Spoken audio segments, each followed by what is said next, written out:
Hello everyone, today we talk about medieval Parma for our historical European regions series, dedicated to, in this case, the Italian communes. In the first half of the Middle Ages, at least actually arriving until the 13th century. The rest of the story we will tell in a second part in another video. The history of Parma is quite interesting. Probably many of you know the city, at least from the adjectivization of the Parmesan cheese and ham, right? And in medieval times, actually, that tradition started exactly from the fact that we're talking quite an interesting area we haven't ever discussed before. That is the region of Emilia, in which the communal phenomenon stemmed largely from an agricultural background, right? This was a region, and still is, but at the time, it already evidenced the strait compared to more, say, industrial centers, such as think about Lombardy proper. Emilia is on the right bank of the Po River. In Lombardy, there were industries, textile production, things like this. The Tuscan cities were the same. Emilia, and we're talking specifically of centers like, in fact, Parma, but also Piacenza, Reggio, Modena, is instead more strictly rural, right? It has interesting features as far as also, in fact, the feudal dimension in the Tosco-Emilian Apennine is concerned. Parma will display, in fact, this feature. Today we will observe it just as far as the reduction of episcopal power, rather outside the city, right, in the Parmesan district. Is concerned, not much within the city itself, that actually had a strong episcopal rule compared to other, and actually even larger Italian communes with more important diocesan centers. And this would make Emilia, and we will see this latter aspect perhaps better in the other video, had a strong popular force, right? More agricultural resources, more popular force, and in fact anti-magnate legislation at some point. This would not be enough, anyhow, to prevent the city from essentially succumbing in the 14th century to, at that point specifically, the Della Scala Signory that we observed, especially for the video we made on Verona, but that we will have to take in consideration better in other videos. I think I made a video about the Visconti and the Veneto lordships, in which we talk a bit about the Della Scala per se. In any case, Parma would endly be occupied by the Visconti, would fall under the orbit of Milan, that also had been, in fact, circling around the city from quite a while. Today we talk about the origins of the city in ancient history, the early and high Middle Ages, until the Peace of Constance that we discussed recently in a video about Frederick Barbarossa and the Lombard League. So we can really start from the origins here, 7th century BC. We want to go as far as that. As you know, we have been digging a bit of archaic Italian history, and fundamentally the area of Emilia, again, is, as we were saying before, between the Apennine and the Po River. So in the south you have Tuscany, in the north you have Lombardy. At this time, this area was settled by the Etruscans that essentially entered the Po Valley from slightly kind of southeast compared to Parma, and then proceeded, in fact, west along the axis that would be followed by the later Roman Via Aemilia, in fact, from which the region would take the name from the gens Aemilia of Rome that had carried out, politically, the construction of the road. There are interesting cultural crossroads in the area, because you have, for example, influences from the Golasica culture that fundamentally has a very strong connection with Central Europe. The later Celts arriving in the Po Valley fundamentally would already find some elements that they would recognize as their kin. So it's a frontier area where you can't even argue it's a particularly advanced area. You know that Cisalpine Gaul, as it would become after the migration, in fact, of the greater bulk from Central Europe,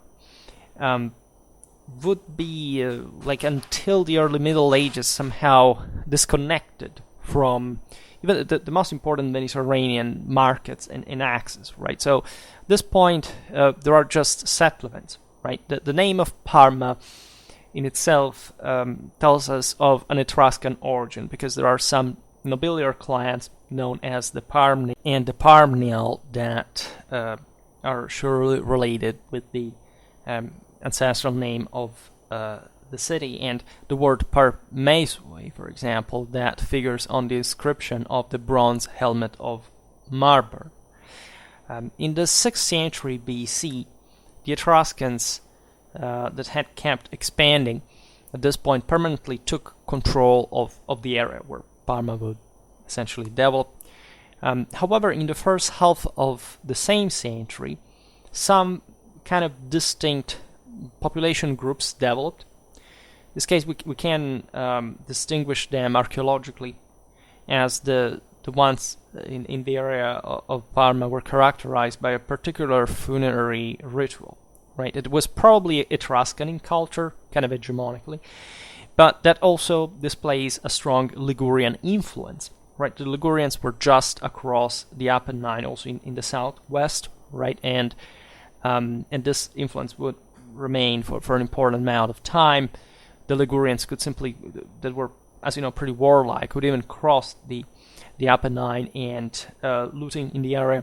So again, this with the Cisa Pass, for example, that connects the Parma Valley, because Parma is also a river that crosses the city and flows into the Po, was, as you know, one of the most important strategical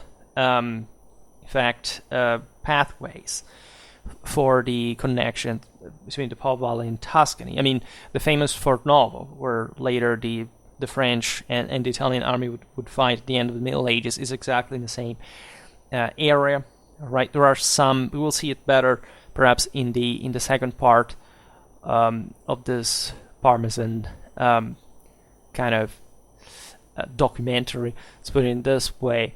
Some communities in the Apennine that somehow even challenged the Parmesan control of these passes, right? And they were importantly kind of feudal and or still kind of less communal in nature. So there is a very interesting game that you can see there existing since ancient times in this area. We find also in the 6th century villages rising around the Parma area.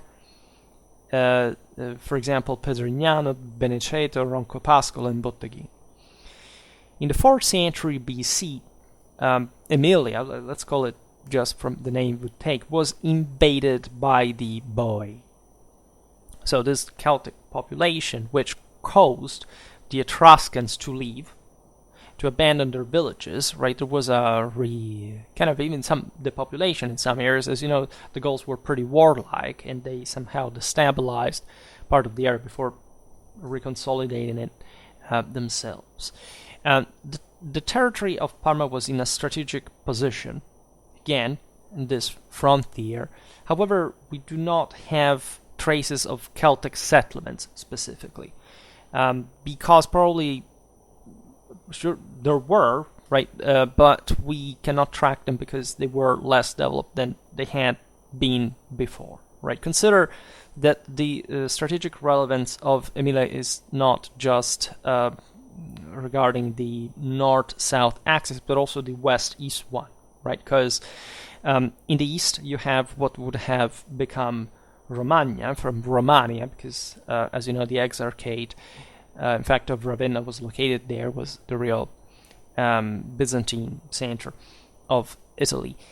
And that, in fact, in Longobard Byzantine times, we will see now, would make of Parma, again, a frontier area where important wars fought there already in Gothic times, during, in fact, the Byzantine reconquest and so on. So Parma, it's as if there were some layers, right? If you look at also in the Middle Ages how the districts of these centers developed, they were all in a row, like following essentially the Po River, the Emilia Road, and reaching the most developed areas of the Po valleys, namely the ones around Mediolana, right? So the Roman expansion in the Po Valley began in 283 BC, right, with the defeat of the Senones, that, as we've seen also in other videos about the Roman conquest of Italy recently, the Romans could simply access the Gallic countryside, let's say, and swarming from this area of today's Romagna, where the Senones had been settled down until the Marche, by under the command of Manius Curius Dentatus. However, only in 191 BC, the Roman army, led by the consul Publius Cornelius Scipio Nasica, managed to definitively defeat the Celtic Boii, that were the most important tribe in the area. They controlled Bononia, that had taken the name from them. As you know, a chunk of them stayed instead in Central Europe, giving name to modern Bohemia. And these Gallic people were essentially forced to abandon also half of the Emilian territories, where in 187 BC, the Roman consul Marcus Aemilius Lepidus built the Via Aemilia to connect the cities of Placentia, Bononia, and Ariminum.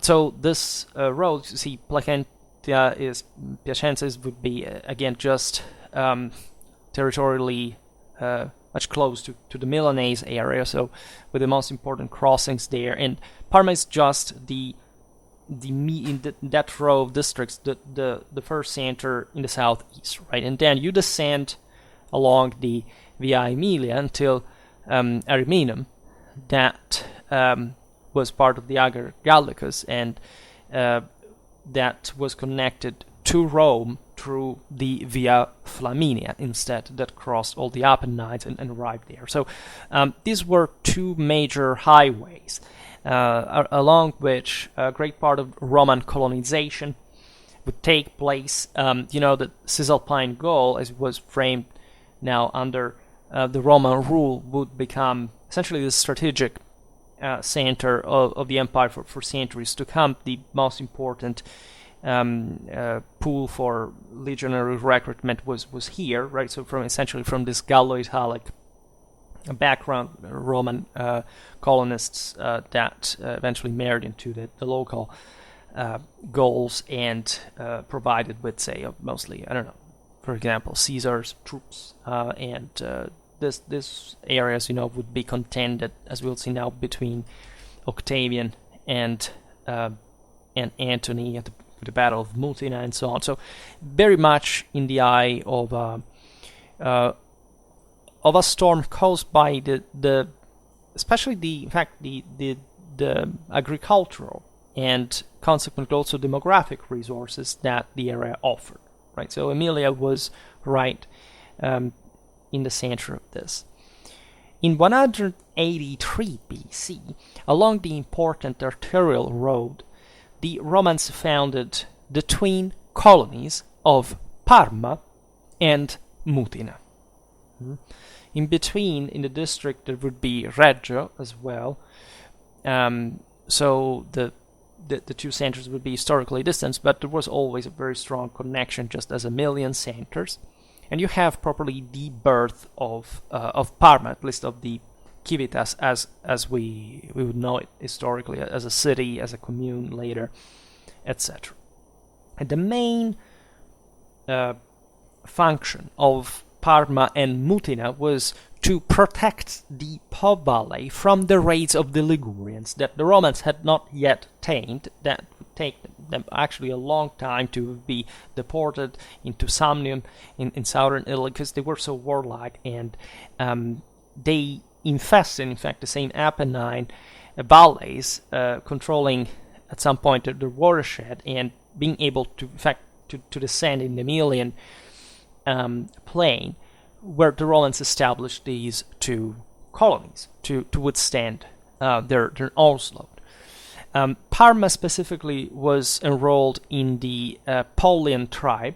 You know, the Romans had a tribal organization that parceled all the population, the territory, under certain specific districts. The Emilian territory was divided specifically according to the regular square pattern typical of the Roman colonization. And this is, in fact, still partially visible in the topography of the country. The original centuriae, specifically, of equal size, of bit more than 700 meters on each side, separated by roads and canals. Right, and the Parmesan countryside still, again, maintains this organization. Is very orthodox, very squared, right, in the typical Roman fashion. The Via Aemilia in Parma was assumed as the Decumanus Maximus, while the Cardus Maximus probably ran along today's Farini and Cavour streets in the historical center.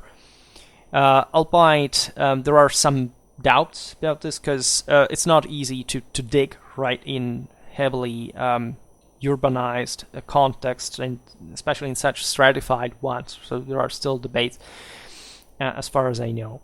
The territory of Parma, thus organized, was transferred in ownership, right, by drawing lots to 2,000 heads of families, led by the triumviri Marcus Aemilius Lepidus, Titus Aebutius Parrus, and Lucius Quinctius Crispinus. The Roman settlement occurred. These areas would provide with troops, as we've seen in the centuries to come.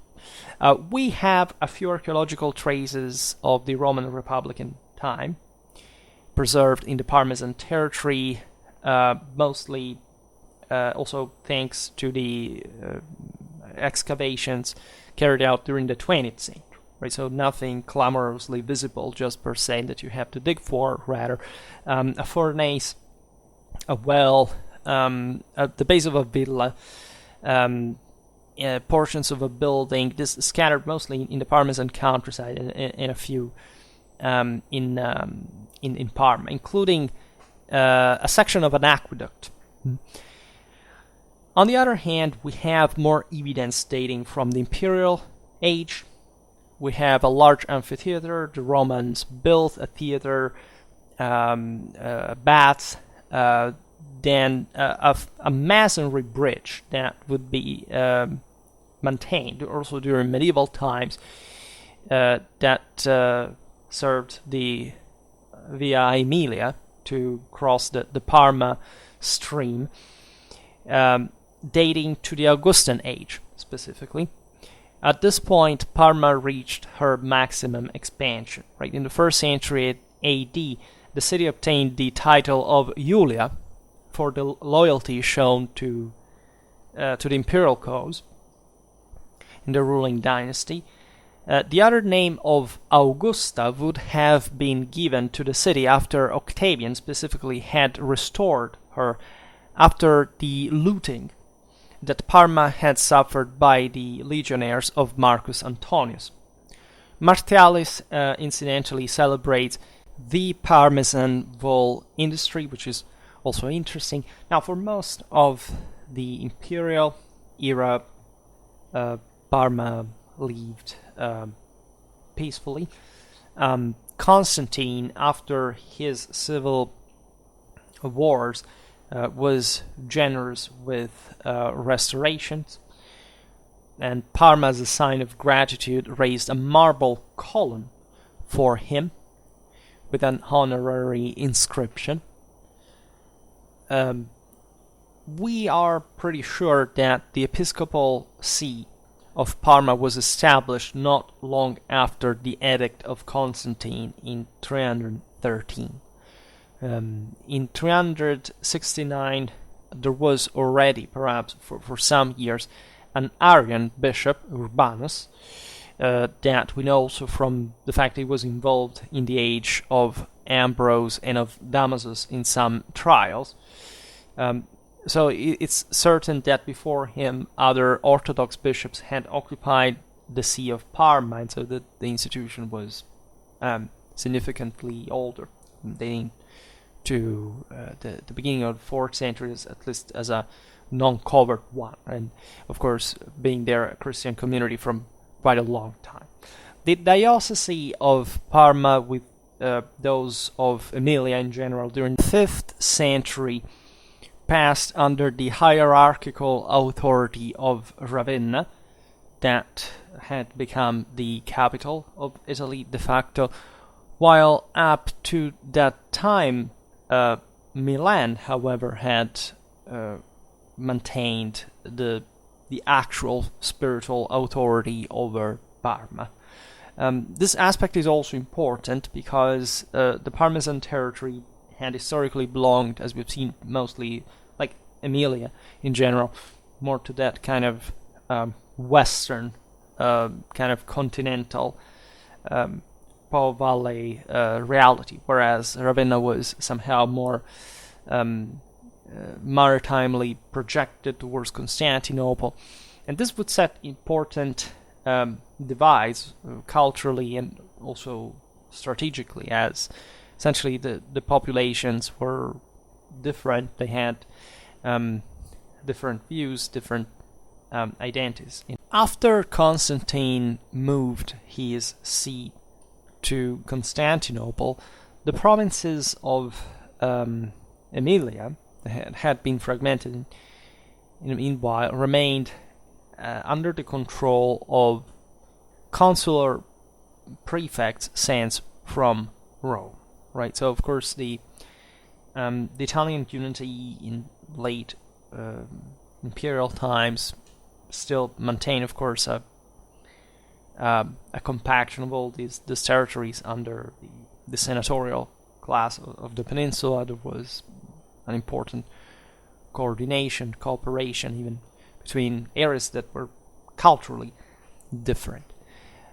In 370, many lands contiguous to the Po River were assigned to a few Alemanni that had been defeated by Theodosius on the Rhetian Alps. This is interesting because Cisalpine Gaul confirmed its strategic relevance.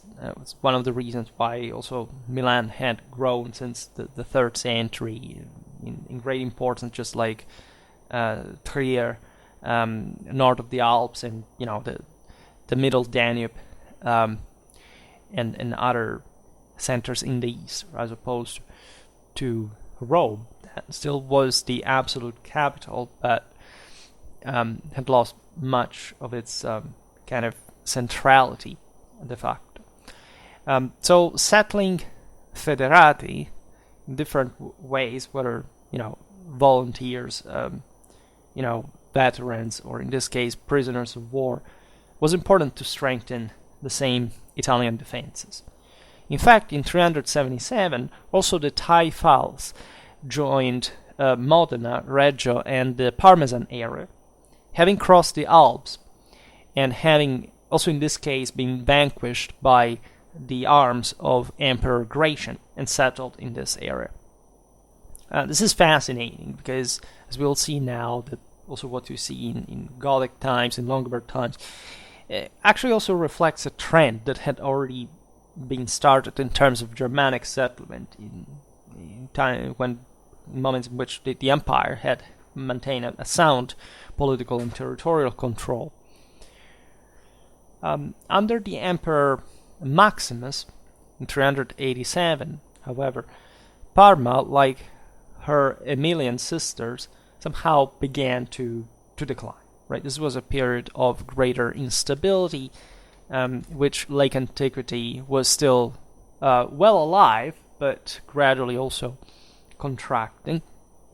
In 452, the Parmesan was sacked by the Huns of Attila. Right. However, the inhabitants had time on that occasion to take refuge in the Apennine Mountains that were just closed, and the Parmesan hinterland, as we've seen, did have colonies, fortification on its own, and so on. So it was a close relief. Odoacer, when taking power with the deposition of Romulus Augustus, divided the Emilian area among his faithful as well through the process of the Hospitalitas. You know that Odoacer fundamentally was at the head of the Italian army that was mostly constituted at that time by Germanic troops. Troops that were defeated by Theodoric at the settlement of the Ostrogoths in Italy. Right, so the Goths partly replaced these troops and settled in Emilia as well.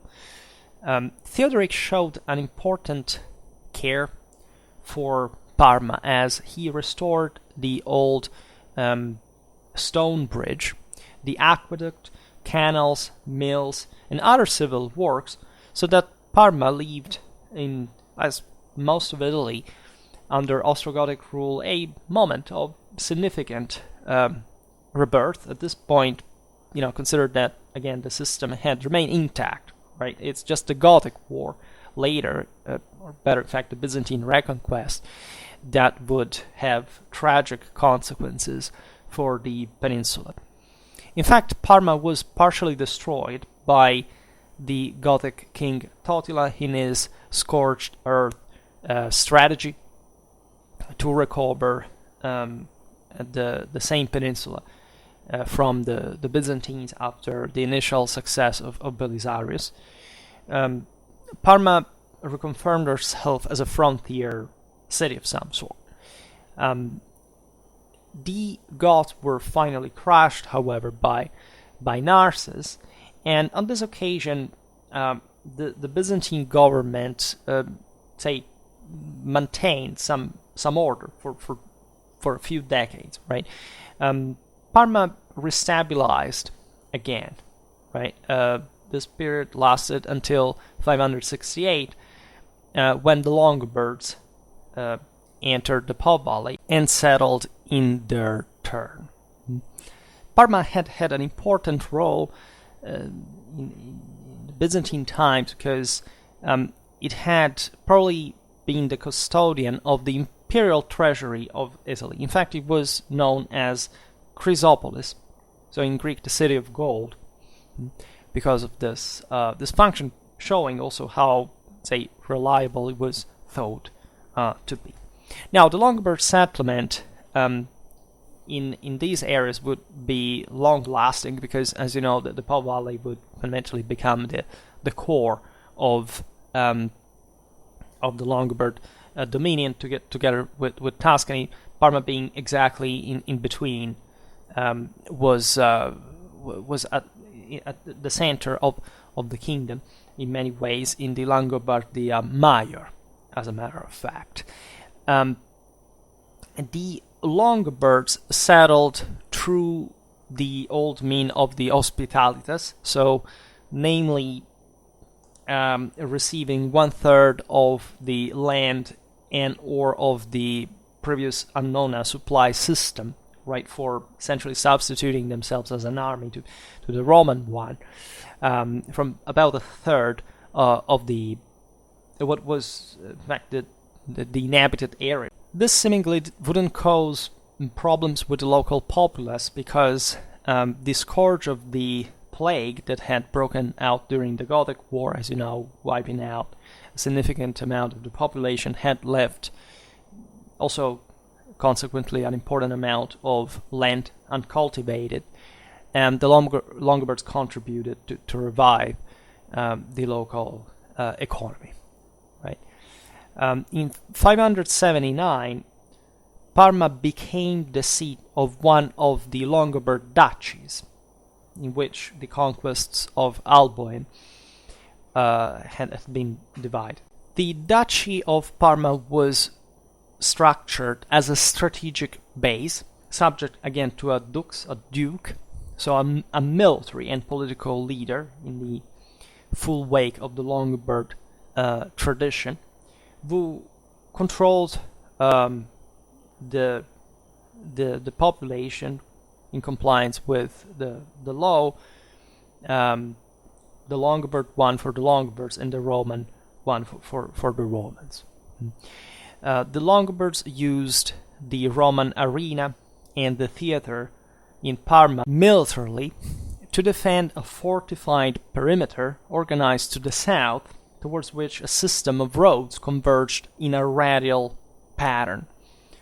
This aspect is quite important because, albeit Parma would fundamentally remain under Longobard control, it was initially located in a frontier area with Ravenna, so the seat, as we've seen, of the Byzantine Exarchate.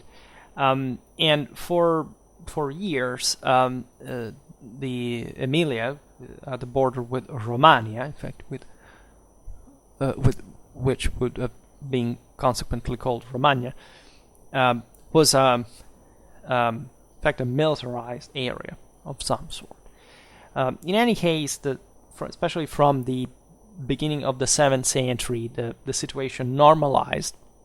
It essentially the Longobards had probably settled in full accordance with the Byzantines. Right, it was an invasion, but it was probably programmed. It's just when the Longobards settled, given that they hadn't had a previous monarchic profile, right? Just Alboin and his clan were just some broader leaders of charismatic weight. But there was a time of so-called ducal anarchy where no king was elected. It's just after the Byzantines and the Franks coalesced to trying to wipe out the Longobards from the north that the Longobards appoint their new king, Althari, that actually kills a lot of Longobards in the same Po Valley to affirm what would have never been contested historically by anyone as the Longobard kingdom and its unitary character up to southern Italy. As a matter of fact, I made several videos about the Longobards, and I explained ad nauseum how the idea that the Longobard kingdom was split in duchies that didn't obey or were somehow rebellious, it's a complete historical mythology and fabrication that never existed. The Duchy of Parma, as most of those of Langobardia Major, were gradually controlled by the King of Pavia, who sent some officials known as Gastalds, which in the case of Parma seem in fact to have taken control, right? Given that the Longobard dukes were not dynastic, they had to be elected traditionally.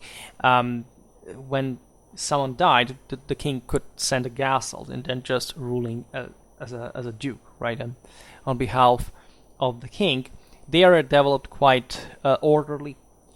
And this would be, in part, even at the base of the communal development in the Po Valley later on.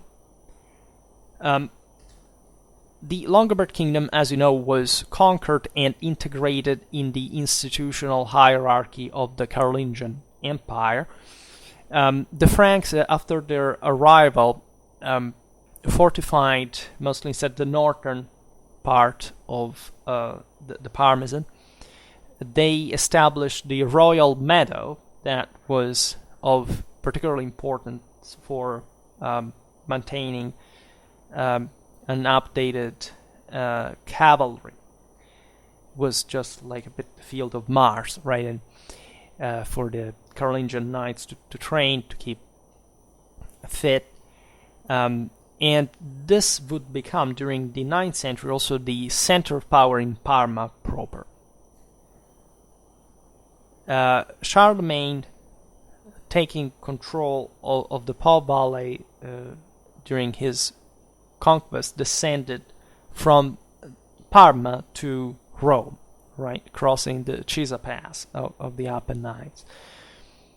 Parma was made a county under Carolingian rule. The comital government was signed by an episcopal one, right, so triggering this dichotomy, which, especially in the Italic kingdom, as you know, during the 9th and the 10th century, would bring the local bishops to acquire a comital dignity, which was a pretty effective way for the emperors to maintain a control over what was mostly, in fact, a faraway land, or at least one of difficult reach, given the fragmentation of the empire, to powerful figures like bishops, especially in such, old dioceses with such a strong urban tradition, like the ones of the peninsula, just as de facto the charismatic ruler of the country. This we see also in Gaul, in Germany, but it's particularly marked in Italy, and especially under Ottonian rule, right, in which the broader Reformation plan of controls of the papacy fit well with also the control of the entire episcopal net hierarchically, right? Naturally, this meant in practice that the bishops were granted ever more autonomy de facto and power, right, so that they could be co-opted in a sense imperially for maintaining control of what were the political and strategic centers of the Italic kingdom, the city, right, differently from the other kingdoms where mostly, the centers of power were more rural in nature. All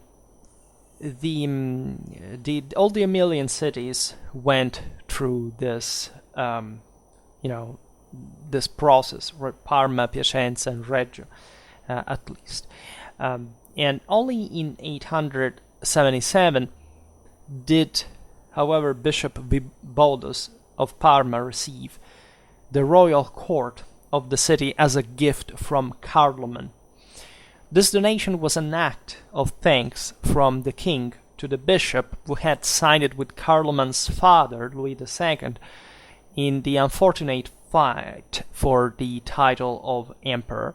With Vibodus, we thus have the proper beginning of the temporal power of the bishops over Parma. That would be an important feature of the city, even in communal times, right? The episcopal prerogatives were particularly strong within the city gates, and the same commune would develop as a sort of extension of the same, more than in other Italian cities.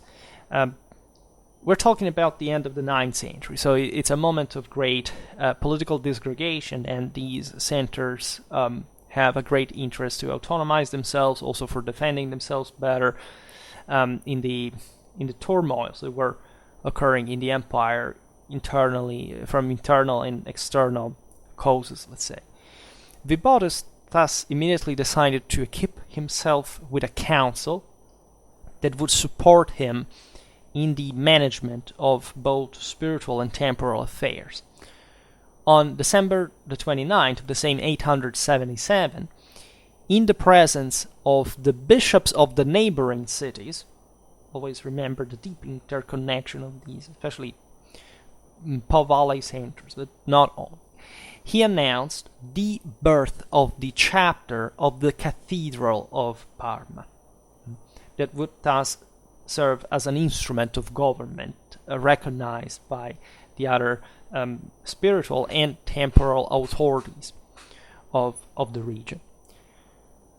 On the base of the episcopal families that ruled over Parma, we distinguish from the 9th century to the 11th one 3 different moments that also correspond to a fact that developmental phases.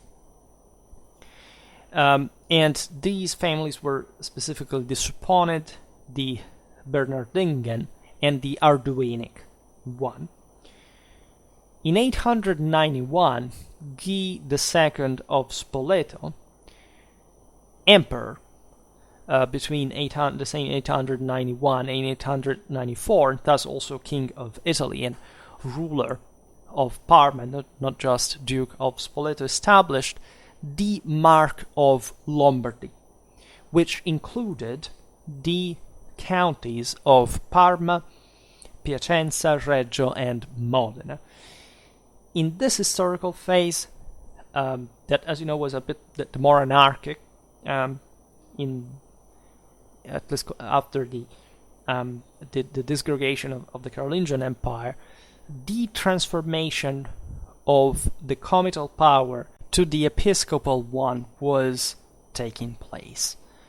It must be considered also that Carloman's donation to Vibodus was in a personal capacity, right? Thus, the bishop, in his will dated 892, arranged that the goods should pass first to his blood relative, Vulgunda, and finally to the canons of the cathedral chapter. This personal possession was confirmed to Vibodus by the same Arnulf of Carinthia 2 years later. Therefore, on the death of the bishop, which took place in 895, the canons of the Parmesan Cathedral chapter, after the interlude of possession of the goods by Vulgunda, exercised the temporal power over the royal court of Parma and all the neighboring territories that had been donated by Carloman to Vibodus. This passage is of incredible importance because it exemplifies beautifully, as few other donations in Europe, how much public authority was essentially subcontracted to, in this case, an ecclesiastical one that, however, still saw such possession as a personal one, as a family one, right? So this is the degree of privatization of post-Carolingian power,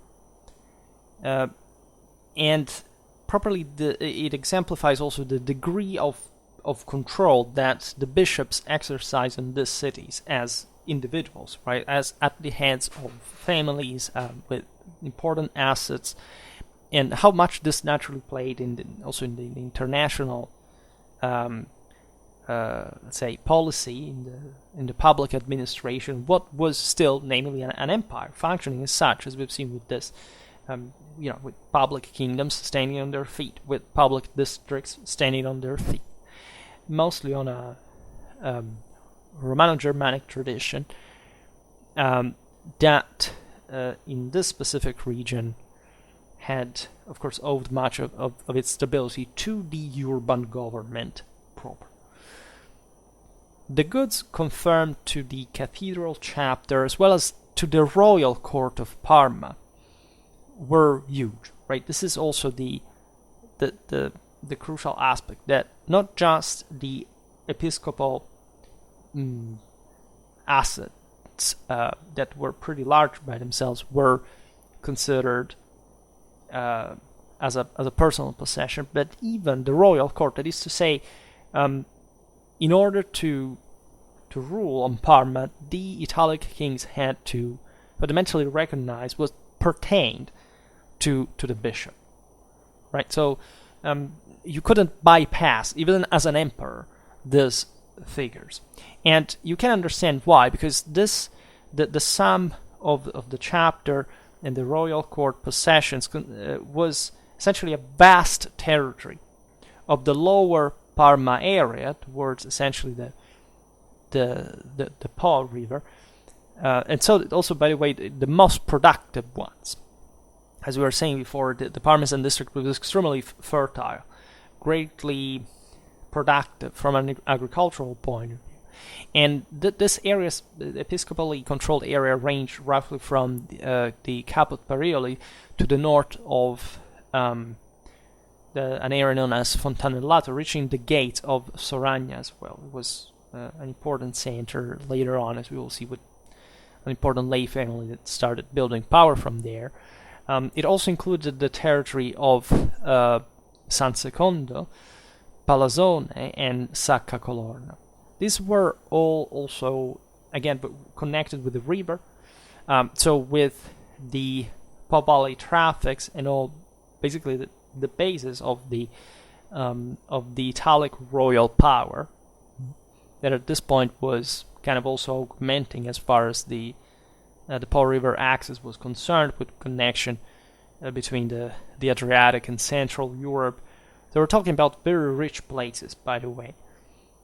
In spite of this, and this to tell you also how, not just how complicated the thing was, but also how much a unitary power would have accounted as a total, the territories assigned to the Bishop of Parma were actually not larger than a normal episcopate of the Italic kingdom, right? Of course, the Milanese one, for example, was just huge, right? And in comparison, but even within the same Parmesan district, the episcopal territory was not that large. Why was this the case? Well, the fact that Parma was an important center, but not as important as others in the Po Valley is one. Like, Parma was exactly kind of medium-sized, right? By kind of broader, also communal standards later, right?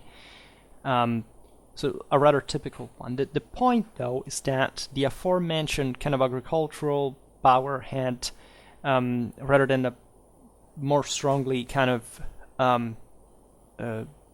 city one on the entire district, was used by the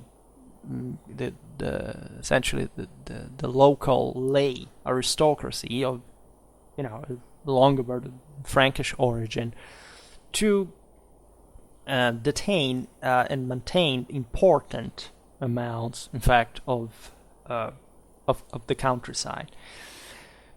And this would always be a feature of the Parmesan district also later on. The famous Pellavicini family, for example, was, one also of the first lords in Po Valley, right? Had huge territories, especially in the western district of Parma, and the commune was never quite able to dislodge them from there, even in the moments of stronger affirmation on the territory. Thus, when you look at also the origins of this phenomenon, you cannot avoid to notice that important both lay and ecclesiastical centers, the latter, however, not being under the direct control of the Parmesan diocese, such as the Abbey of St. Columba, famously enough, of Bobbio, the monastery of St. Peter in Golden Heaven, right, of Pavia, and the Abbey of Leno of Brescia, held large possessions also in the Parmesan district. As we've seen in the videos about post-Carolingian Europe, this was kind of normal, right? There were many signories in the 9th, in the 10th, 11th century that had been forming also not with a territorial contiguity necessarily. This is even more accentuated in Italy compared to the other post-Carolingian kingdoms, because the area had a much more even wealth distribution, greater monetary traffic, kind of more dynamic economy in general, and thus it was, lands were also much more easily marketed. Right, there were people literally building castles, not to become lords of them, but literally selling them just to those who wanted to become such a thing. So naturally, there was a coherence, but you don't have to look at it, when you study medieval history, especially just in in a territorial compaction per se, right? There could be possessions that made you make a lot of money even when they were far away, and for some political connection, etc., you would be able to maintain them, and this was not kind of irrational. Actually, it was a clever, just per se, proof that there were pretty advanced administrative means and capacities in this region to maintain even such heterogeneous possessions under the control of a single power. However, exactly because of this patchy kind of distribution of not just the episcopal territory but other seigneurial possessions, the canons of the Parmesan chapter began to expand their power through a series of bequests and donations, shrewd policies that brought the domains subjected to the chapter from 11 in 960 to 25 in 1029. And this is also the reason why in the aforementioned kind of imperial bishop counts policy, before June the 1st, 1035, the Emperor Conrad II the Salian invested the bishop Hugh of Parma of the government of the same city and the countryside. Literally, the document says quantum episcopatus ipsius comitatus distenditur, that is to say, literally, how wide the same, the episcopate stretches, right, territorially. So, on the county, right, so on the previous district, and this investiture will be confirmed on February the 15th of the following year. This is the moment to which the bishops of Parma would start bearing the title of counts, proper, informally and officially. This is incredibly important, because if you read the Parmesan sources of later times, you will always find that it's the two, even when the two things were somehow disconnected, right, legally, the thing was always like part of the central government of the city, right? If that had occurred, it's because they wanted just to exploit different prerogatives, but of a power that had properly developed in Parma, differently from other centers, exactly with this superimposition, right? And this aspect is again quite crucial, because it shows how even the communal development in this city was, as for other Emilian centers, somehow less strong compared to the previous public institutions of the kingdom. In this case, specifically the bishop per se, that would maintain a great power in the district. This same strength acquired by the Parmesan bishop would have a decisive influence on the same evolution of the toponymy, the representation of power. In the 10th century, the Roman Forum, that would be the major square in Parma, became the civil, political, and commercial heart of the city. Then you have the center of religious power, or rather the episcopal one, in fact, located north of the walls. The temporal authority of the bishops and their spiritual prestige were, however, also undermined by frequent schisms that would occur naturally during especially the long period of the investiture controversy, that in Parma found an important peak, right? And it evidenced how, of course, there was quite lively community in Parma that could have probably even a conflict with the same bishop by a degree. And so this is the emergent commune, as far as, at least the communal interest in acting on behalf of episcopal powers, de facto taking them over, was concerned. It's interesting that the same Parma would provide with two anti-popes during the investiture struggles. Honorius II was Cadalus, and Clement III, Guibert from Parma. As you understand, this mechanism occurs primarily in a Ghibelline direction, so in a pro-imperial political inclination of Parma that would always remain in the city. Parma would become at some point wealthy, we will see in the second part, but even at that point it was sometimes just a shrewd move to kind of exploit the local situation. But as far as properly the heart and soul of the Parmesans, there was kind of a pride connected with that old imperial power conferred to the center, and consequently also the episcopal medium was quite heavy in this mechanism.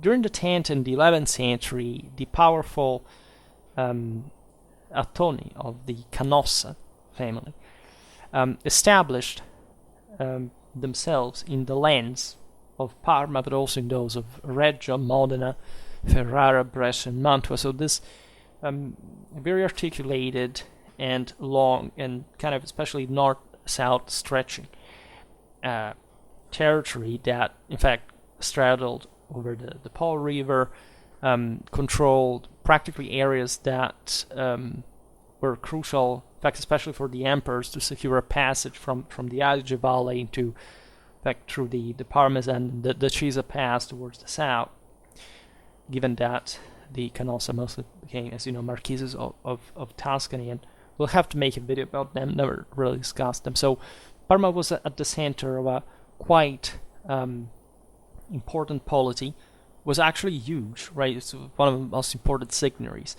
of its time, Europe-wide, and deeply also in this sense connected with the empire, an international dimension, fastly growing trade. Parma was already exporting really a lot of its agricultural products all around, and thus reinforcing also its autonomy in this process. The Canossa would gradually give way to the nascent communes that would make the old feudal powers somehow not evaporating, but still, somehow marginalized and or subjected and or just however ruling from the same cities. This was the case also for the Canossa. And this is in fact the moment in which the communal institution starts gradually developing all over the Po Valley in Parma too, right? The death of Matilda of Canossa in 1115, so the death of this incredibly powerful noblewoman with imperial connections and kind of this international role, and also military power, by the way, favored the autonomization of the communes, right? But Parma was devastated by a fire in 1058, eventually damaged by a flood in 1077, because the land can, with the rivers and essentially the Po valleys, as a flat land mostly, be subjected to these issues at the time. Consider how it was. The Po Valley still at this point was importantly covered in forests and swamps. It had not been worked out significantly as it would be, as it was being, but would in fact increase in the 12th and the 13th century. These events brought the city to kind of compact its political capacity for the need of rebuilding, right, all the religious, civil, and military constructions, and also for the implementation of new buildings that required also new regulations, new control, supervision, and all. This favored the communal development. There is also to consider that the city per se had expanded greatly beyond the perimeters of the walls through its suburbs, right? And this necessitated, of course, an expansion of the city ring that at that point was confined between the the Emilian Road and the beyond, say, the watershed represented by the Parma stream. We can observe a new city power having arisen more or less in time with the rest of communal development by 1081, because in a placitum of the December of the same year that had been held in Parma by the Emperor Henry IV, the citizens of the city were clearly distinguished from other men present. So they had already associated in some sort of municipal association that was recognized by the same emperor through the freedom, and essentially even the nobility, fundamentally, the right of bearing arms of these citizens. Then we have a document dating back to 1092, in which a certain Bonizzo Stancius grants Aicardus, the canon of Parma, a piece of land near a canal, which he had already had, quote, in premium de toto per mensi populo, et domni ein rici et episcopi everardi. Right? So this basically is telling that there had been a people of Parma, so a citizenry, that was already sided with the with episcopal power in this case, and the imperial one, by the way. So the Emperor Henry and the Bishop Everard, and that thus had an authority on granting this possessions as a sort of public power next to the more traditional institutions. During the 12th century, Parma kept consolidating her urban power. At the time of Frederick Barbarossa, and so with his descent into Italy, the city would be one of the most loyal to the empire. Ultimately, they would also participate to the Lombard League themselves, as many cities, including Lodi, that had literally called the emperor, right, to prevent Milanese expansion at their detriment. And we find in the imperial army a very loyal and valiant captain at arms, Gerard from Cornazzano. Cornazzano is a center near to Parma. We're talking about, obviously, kind of a member of the military class, of the same one that had been found in the communes. I made a video specifically about this kind of military bias of the communal identity. And he would serve Barbarossa for an important amount of time. In fact, under his command, at the end of 1161, when a bitter conflict broke out between the emperor and the Milanese, the troops supplied by Parma, milites and pedites, knights and infantry, joined the imperial army, laying siege to Milan until the memorable capitulation of the city. Right, so these were Parmesan noblemen who were essentially mobilizing the city troops to support the imperial army against the same Milan and the destruction of the same.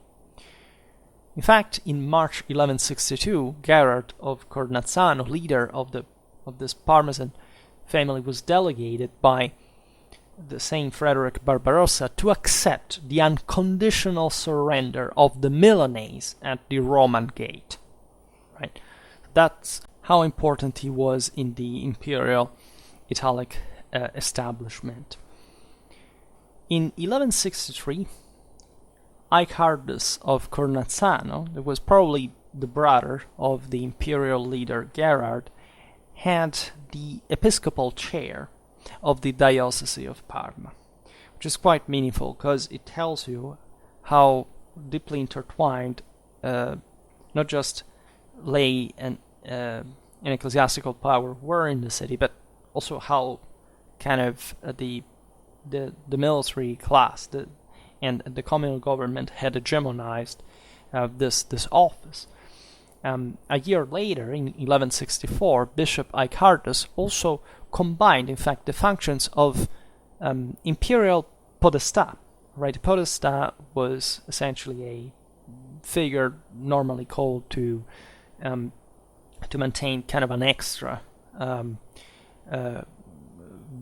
say, control on the city, very often on behalf of the same commune. It was not bypassed, but only in the potestas, in the sense of, mostly, in fact, controlling the army, having this quite, in fact, military role that in this case was covered by the bishop, which also tells you how kind of important it was for the citizenry to be like to have that sum of power, right? It's very concentrated for communal standards, and of course at this point occurring in a very peculiar situation when Frederick Barbarossa had an important control on the same Parma, thanks, however, just the local support of such establishment, right? Icardus was so important that the anti-pope Victor IV that had been made by Frederick to oppose the Roman papacy made him cardinal priest. However, Icardus' impetuous career came to an abrupt end in 1170 when he was expelled from the episcopal chair of Parma as a schismatic. The reason being, and we've seen it again in that video the other day, that by this time Frederick had managed to alienate from himself the sympathy even of the previously staunch supporters. In 1167, the Lombard League had been founded, and Parma would participate to its foundation. It also was supported by the papacy in doing this, and given that it was the communal interest to remain autonomous, and that the German officials had proven to be corrupted and fundamentally advocating an excessive part of the communal prerogatives. The regime change in Parma had also occurred, still essentially worked out by other aristocratic families with the support of the people and so on. So it's never like a radical change in terms of the direction that at the end the communists take. And you know how it ended, right? So the Lombard League managed to inflict a significant defeat to the imperial army at the Battle of Legnano in 1176, during which the same emperor risked to be killed or captured, and at that point the Swabian power collapsed remarkably all over Europe and the Mediterranean, and the communes regained a dramatic amount of autonomy, which would be sanctioned 7 years later. In 1180, the mayor of Parma, Orlando de Rossi, another very important Parmesan family, traditionally gravitating also around the Ghibelline side, but also adapting to the situation, enlisted an army to liberate Borgo San Donnino, which is a center just in the west of Parma, laying, by the way, one of those aforementioned kind of more feudally dominated areas, and that had been also Bardone, by the way, that is in the interland instead in the Apennine. This had fallen into the hands of the Piacentines, right? As Piacenza lay just in the west of Parma, and they had been interfering in Parmesan affairs, mostly exploiting also this proxy kind of anti-communal feeling from some magnates of the countryside.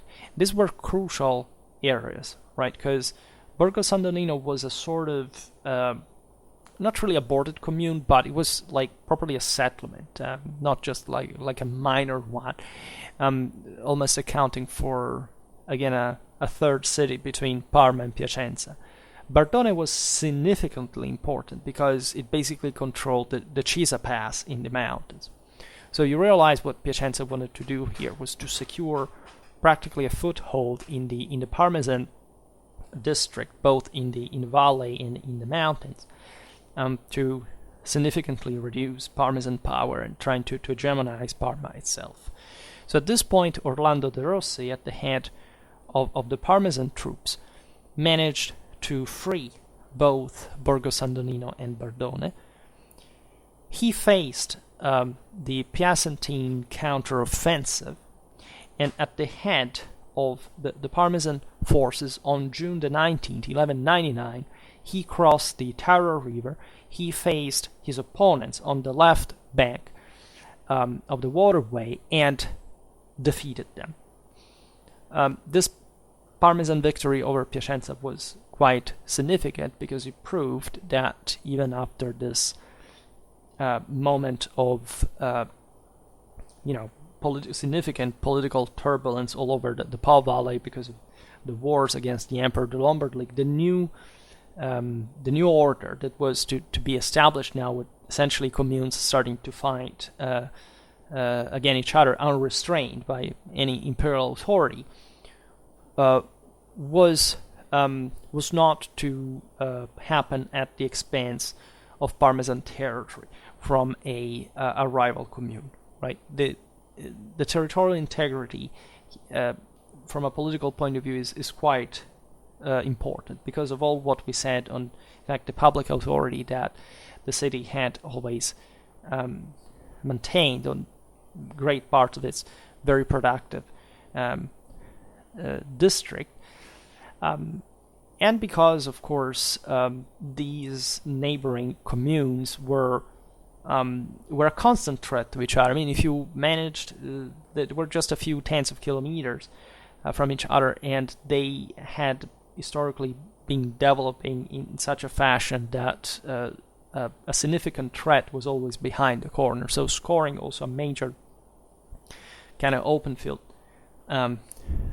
defeat on your rivals showed really in this space how likely could it be, for them to try again that scale of harassment, and it was a big moral satisfaction, right? There would be a lot to say regarding this. Perhaps we will make one day something less introductory about these wars, right? There is really a lot to dig in this intercommunal warfare. In 1183, with the signing of the Peace of Constance and the following recognition from imperial authority of the communal autonomy, new rivalries always flared up with the neighboring cities. Right. In the case of Parma, most of the issue derived from the control on the navigation on the Po River. Right, it was the major waterway, one of the major waterways in Europe, again with this enormous economic relevance due to the fact that many, in fact, if not actually almost all the cities in the Po Valley had some kind of access of, and so they had their goods traded anyhow across it, right? So blockading or controlling at least a part of a section of the riverway was incredibly remunerative, and for those who could do it, but also damaging for those who were upstream. And consider that upstream there was Milan and other important centers such as the old Italic capital Pavia, the same Piacenza that exactly for this had problems with Parma, Cremona as well. The same is valid in a way for the Parmesan merchants that wanted to go downstream or upstream for that matter, because both flows existed. In any case, the Parmesan commune is not a, let's say, a particularly expansive one, right? There is always the problem of dislodging the nobiliar faction from the countryside to compact a popular government that can essentially manage also to bypass the important ties that the establishment had maintained, in fact, with these nobles from the countryside, as long as a feudal hierarchy could keep existing in the Italic kingdom, and thus somehow, let's say, keeping the communes under the threshold, actually much greater expansion, the fulfillment of an expansion potential, right? And these are all things that we will see better in the second part of this documentary. And the normal interaction between these communes, as far as the conflicts were concerned, was raiding warfare, lots of amphibious operations, especially in this central area of the Po Valley, because of all the rivers that flow, of course, in the major waterway, and also a bit the nature of the countryside. For example, Parma, as we've seen, has in the northwest the Piacentine district. In the southeast, it has the Regent one. Then in the north, you have the Cremonese district, which is somehow oddly shaped, or at least it's somehow thin. You have very few tens of kilometers in depth, and then you have, because it's more oblong, in a northwest-southeast axis, and then you have the Brescian countryside from the other side. And so you have Milan in the northwest and Mantua in the northeast. So it's a crossroad. It's also in the following centuries it would remain somehow a major playground for the greater powers of the Po Valley, and especially the Emilian cities would exploit such almost defiled, kind of decentralized position, being, some centers with not excessive power, but between Milan, Verona, Bologna, and so at a distance it was enough, in a sense, to maintain part of their own autonomy. In the sense that the Parmesan district was very well put, right? Because they had this extraordinary Apenninic pass control, even though, again, it was not so actually directly under Parmesan control most of the time, the Cisa Pass and all, but in any case, the Parma River flowed towards the city and the Po, so those mountain communities were, even though they were not really felt as Parmesan, they still were connected to it. And in fact, the control on the Po River and not particularly aggressive neighbors. Like Piacenza was big, right? Reggio was smaller, but also, Piacenza was comparable inside action with Parma. So it was a decentralized enough situation to allow the centers to consolidate, especially on their agricultural resources, right? That's also perhaps another thing that didn't allow them to prosper too much on a bigger scale, especially mercenary hiring was becoming ever more costly and so on. So it's part of the reason why the Emilian centers would maintain a popular government, because that's what they had. They had lots of agricultural resources, lots of demographic ones, and they would mostly fight for creating some sort of more, in fact, popular regime, as opposed to, I don't know, Milan, and especially all the Lombard cities that where the people never ruled factually, and they were much more seigneurial in nature. It goes without saying that there was a lot of coordination between the various the various cities. I mean, at times there were alliance switches, very deep kind of plots against one another, and that were all connected with international situation. But again, we should make a more in-depth video to analyze them all, because they're very complicated. In any case, the city, just like after the First War of the Lombard League,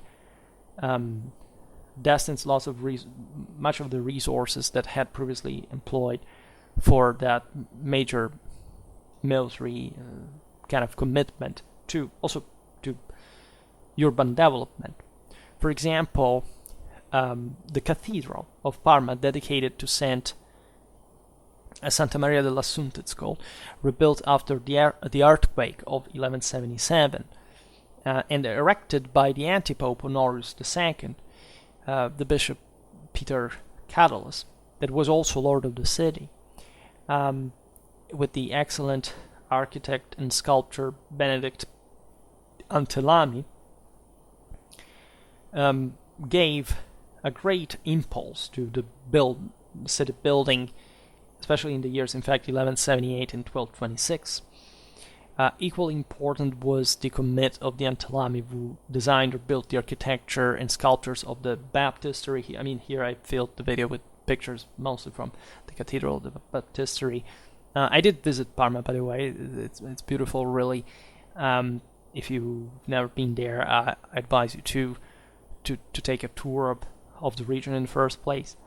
The baptistery specifically was built between 1196 and 1216, though it was only partially complete by the time, because as a major phase was finished at that point. In 1210, the construction of a new city wall was completed, which expanded, also including the other side of, the other bank of the river.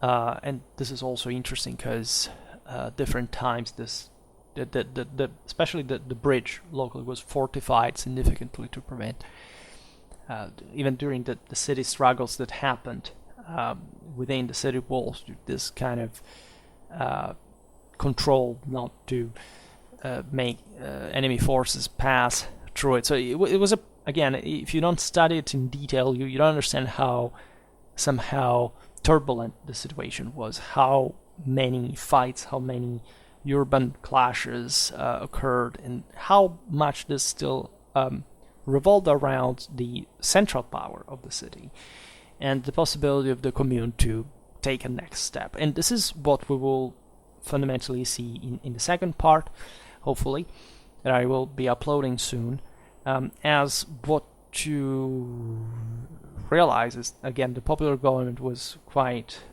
strong. Parma would have the most ferocious, perhaps, of all, this is interesting, of all the Italian communes, the most ferocious anti-magnate legislation.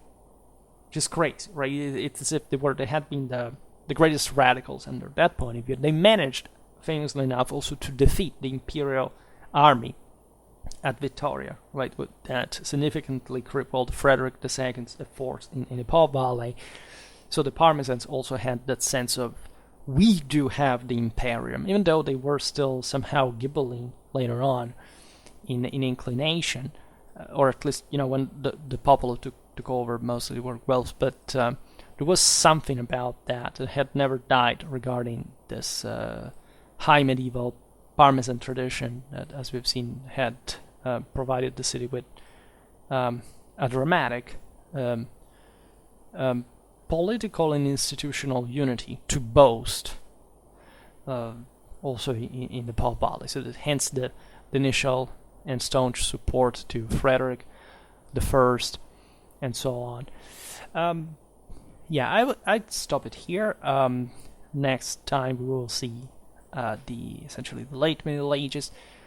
For today, we in fact just mentioned the last, the early 13th century urbanistic side, just for the sake of kind of some context before the wars of the Second Lombard League that triggered quite an interesting situation.